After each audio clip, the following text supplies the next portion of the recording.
Washington, President Donald Trump's administration announced the end of a program that allows young undocumented immigrants to stay in the United States. Attorney General Jeff Sessions announced that they would rescind President Barack Obama's 2012 executive order that allowed 4 undocumented immigrants who came to the U.S. as children to remain, with a went-down process of 6 months for Congress to act. Almost 800,000 people are protected from deportation under the program, but Sessions faulted Obama's order, and called it an open-ended circumvention of immigration laws. But he also talked about the program in the context of the Trump administration's efforts to curb illegal immigration, which was a central campaign platform. "We cannot admit everyone who wants to come here," Sessions said. He said that Obama's unilateral executive amnesty contributed to a surge of minors at the southern border with humanitarian consequences. He also said that it denied jobs to hundreds of thousands of Americans by allowing those same illegal aliens to take those jobs. 10 attorneys general had threatened to challenge the constitutionality of the program in court, a move that would have put Trump in the position of having to defend it. Trump campaigned on eliminating Obama's executive order, but has more recently said that there was a need to treat those in the program with heart. Trump, though, left the announcement to Sessions, who took no questions after making his statement. Earlier in the day, Trump tweeted that Congress needed to act. "Congress, get ready to do your job, DACA." The White House later issued a longer statement from Trump, in which he said, "As I've said before, we will resolve the DACA issue with heart and compassion, but through the lawful democratic process, while at the same time ensuring that any immigration reform we adopt provides enduring benefits for the American citizens we were elected to serve. We must also have heart and compassion for unemployed, struggling, and forgotten Americans." It's unclear, though, whether Congress will act, with the administration giving lawmakers 6 months before the program will be ended. Obama's rationale for issuing an executive order was because an earlier legislative effort failed. "It is my hope that the House and Senate, with the President's leadership, will be able to find consensus on a permanent legislative solution that includes ensuring that those who have done nothing wrong can still contribute as a valued part of this great country," House Speaker Paul Ryan said in a statement. But Sen. John McCain of Arizona criticized Trump's approach to the situation.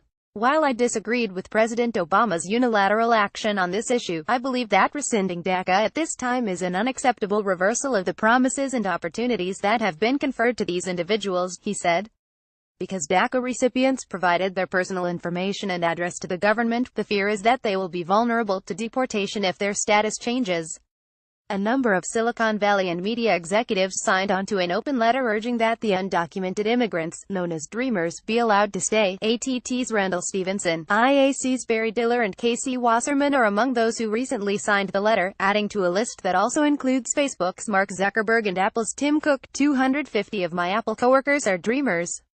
I stand with them. They deserve our respect as equals and a solution rooted in American values." Tim Cook at Tim_Cook September 3, 2017. The open letter from business executives made the case that all DACA recipients grew up in America, registered with our government, submitted to extensive background checks, and are diligently giving back to our communities and paying income taxes. Our economy would lose $460.3 billion from the national GDP and $24.6 billion in Social Security and Medicare tax contributions if DACA recipients lose their protections and face deportation. The letter continued, calling those recipients, also known as Dreamers, vital to the future of our companies and our economy.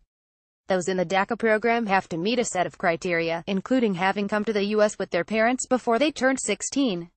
A fear is that if the program ends, their risk of deportation will only increase because the government will have access to their personal information.